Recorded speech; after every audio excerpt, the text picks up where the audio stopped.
Hello students, in the last session we studied about the structure of the flower. We know that flower is the main reproductive organ in the angiosperms. These are the organs which help in the sexual reproduction, that is the formation of gametes and fertilization process. Flowers are the reduced part or the modified part of the shoot where the internodes of the shoots are condensed to form a thick disc-like structure called as the thalamus or the receptacle on which the floral parts are arranged. There are four orals of the four floral parts. The first two, the outermost two oral is called as the perianth, which includes the calyx and the corolla.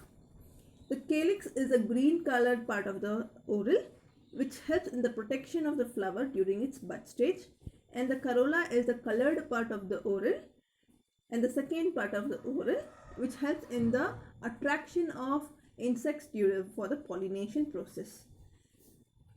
The main two orals which helps in the reproduction process, sexual reproduction or the gamete formation and fertilization, is the androecium and the gynoecium. The third innermost oral of the flower is the androecium. The androecium is made up of the stamens. Androecium is made up of the stamens. The stamens are the male reproductive parts where it is made up of the anther, okay, towards its tip, and the anther is connected with a long filamentous structure called as the filament, okay, and this connection of anther, the tissue which connects the anther to the filament, is called as the connective. It is called as the connective. And this anthers, usually they are bilobe in structure, okay, and sometimes they might be joined together to form a monolobed structure also. Each lobe is called as the theca. So here in this picture you can see two thecas, so it is bithecous anther. And each lobe of the anther has two or a pair of sporogenous tissue or the sporangia in which the microspores or the pollen grains are produced. So they are called as microsporangiums. So each lobe has a pair of microsporangium or two microsporangium. So two lobes of the anther will have four microsporangias. In the structure you can see four microsporangia present lobes, okay, so they are called as tetrasporangiate anthers. Tetrasporangiate means four microspore producing lobes are present or microsporangias are present, so they are tetrasporangiate in nature. Sometimes they may be fused together to form monothecous in nature. Okay, so now we'll be studying or concentrating more on the development of these anthers and the microsporangia, and we are going to study the development of the microsporangia and also to the development of the microgametophyte, okay, or the microspores, that is the microsporogenesis, that is how the pollen grains are generated or produced inside the anther. So at present in this session we'll be studying what is the stamen and how the microsporangia is developed.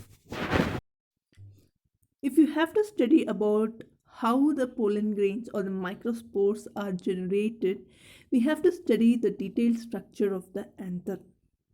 So what we'll do is we'll take the section of anther, we'll make a thin section of anther and observe it under the microscope. When we observe the anther structure under the microscope, you can see this type of structure which can be seen under the microscope. So what is this? Anthers are usually, as I told you, they are bilobed in structure. So these have two thecas. So it is bithecous in nature. This is one theca and this is one theca. And it forms a convoluted structure so that each theca has two sporogenous tissues or sporangias. Okay, so bilobed structure will have two pairs of sporangia. So two means four sporangias will be present. So this structure is tetrasporangiate structure of the anther.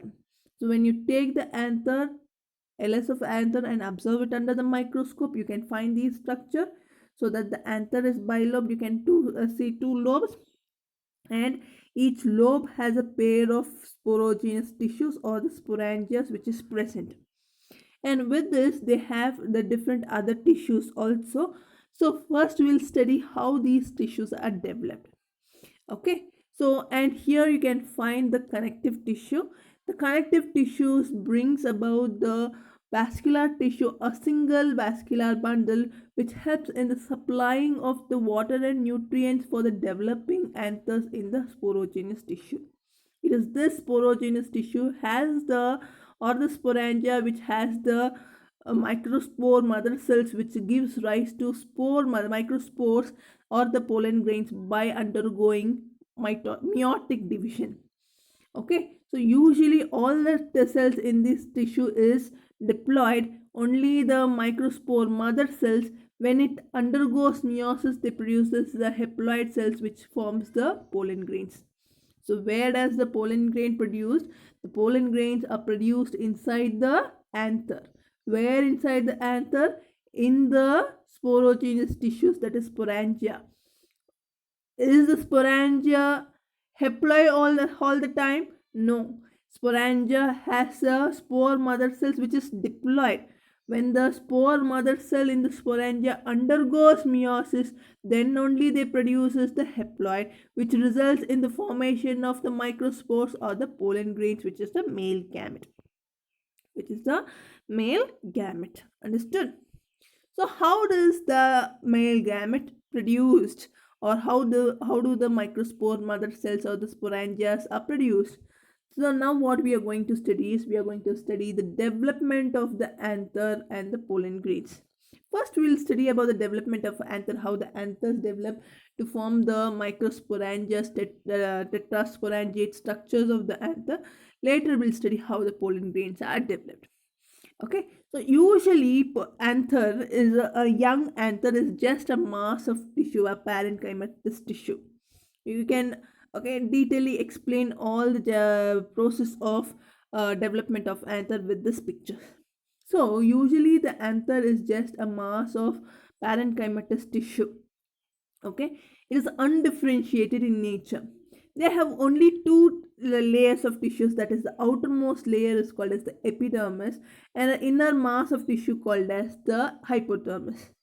The hypodermis initially they develop and they forms a lobe like structure, four lobe like structures, and inside the lobes, okay, each lobe structure one or a plate of cells. Usually in some plants only one cell develops, or in some plants a plate of cells develop into a specialized cell. How they develop? Usually, okay, the hypodermis tissues are all same, but one or few cells in this sporogenous tissue or in each lobe, they develop in their size, they enlarge in their size. You can see here they enlarge in their size, they become very dense, okay, and they have prominent nucleus. When they stain, when these tissues are stained, these four tissues which is specialized in the structures will have the capacity to stain more. They are stained more and brightly colored. So these tissues which is stained more and brightly colored, which has a distinct nature from the other cells. Okay, so other cells comparatively to the other cells, these will be bigger, largely stained, densely cytoplasm, and it has conspicuous nucleus. So if these characteristics appears in the cells, these are the cells which results in the formation of the microsporangia inside the anther. So these cells develop into the microsporangia. So those cells which develop into the microsporangia are called as archisporial cells. So what are archisporial cells? Archisporial cells are the cells which develops into microsporangia, okay, where they are present, or they are developed inside the anther, young anther, where they are distinct from the other in the hypodermal cell. They are distinct from the other hypodermal cell. How they are different from the other hypodermal cells? These get enlarged, densely cytoplasm, and it has conspicuous nucleus, and they get highly stained during the staining process, and this cells results in the formation of the microsporangia. So how this cell develops the microsporangia? Initially, these cells, okay, they divide periclinally. They divide periclinally. Periclinal means they divide vertically. Okay, so when they divide vertically, they form two cells. They form two cells. Okay, so when they form two cells, the first cell is called as the outer cell is called as the parietal cell, and the inner cell is called as the sporogenous cell. Primary parietal cell and inner cell is called as primary sporogenous cell. Okay, the primary parietal cell, later they divide into the wall cells. They develop into the wall cells, and the primary sporogenous cells is the cells which develops the microspores. Okay, which forms the microspore mother cells and develops the microspores. So now, first division is the periclinal division. They form two cells, that is the uh, parietal cell, primary parietal cell, and the primary sporogenous cell. Okay, now the primary parietal cell again undergoes anticlinal and periclinal division to form different layers of tissues. They form the walls of the sporangia. They form the wall of the sporangia. They develop three main walls. What are the three main walls? One wall is already present, that is epidermis. The next to the epidermis develops the endothelial wall. Next to the epidermis develops the endothelial wall. Inside the endothelial wall, there are 2 to 3 layers of innermost tissues called as inner tissues, and okay, one layer of nutritious tissues called as tapetum. So these three walls, that is endothelium, inner layer, and the tapetums, okay, are the outermost wall layers which is developed from primary parietal cells. And what happens to the primary sporogenous cells? Primary sporogenous cells again divides to form secondary sporogenous cells, and secondary sporogenous cells develops to form, they develop a specialized coat or knit which is made up of callus tissues, and this specialized cells are now called as spore mother cells.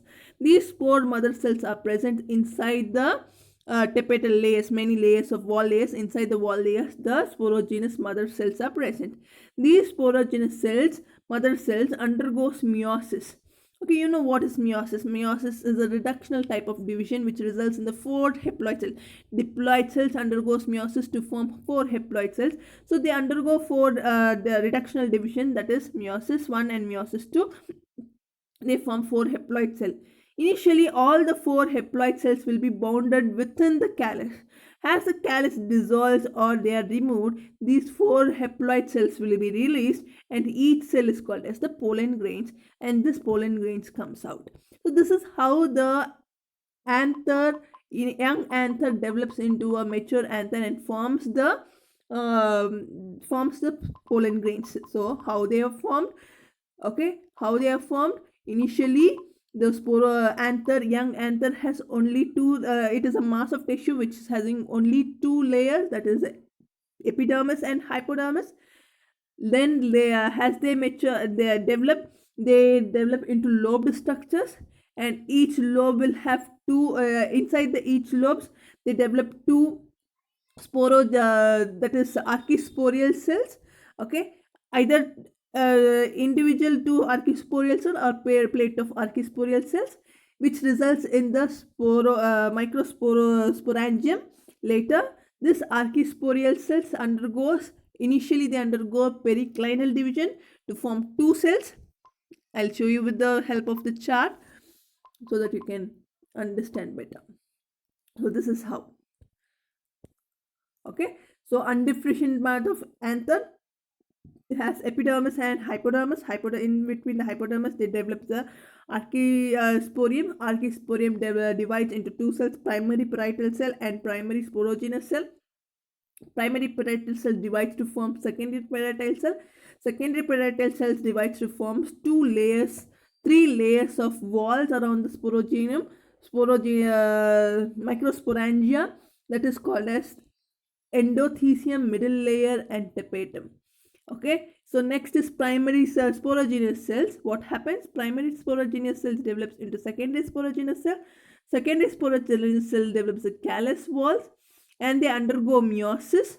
As they undergo meiosis, they forms the haploid microspores, okay, which is united together called as tetraspores. Later, these tetraspores freeze themselves by dissolving the callus layer, and this haploid spores are called as the pollen grains, which helps in the fertilization process. This is how the anthers are developed. This is called as micro development of microsporangia, okay, or the anther. So next is what we are going to study is we are going to study how the microspores are developed from the spore mother cells. Okay, so that is microgametogenesis, okay, or microsporogenesis. What is microsporogenesis? It is a series of events which leads to the development of haploid nucleus. I just gently said how it is developed. That is microspore mother primary sporogenous cell develops into secondary sporogenous cell. Secondary sporogenous cells develops into the spore mother cells. Spore mother cells undergoes meiosis to form the tetrates. Tetrates frees itself to form the spores. So that is what I explained. Now we have to study in detail how it happens. So this is called as sporogenesis. What is microsporogenesis? It is nothing but it is the process of development of haploid uninucleated microspores within the microsporangia is known as microsporogenesis. In the next section, we'll be studying about microsporogenesis. Okay, in detail. Thank you.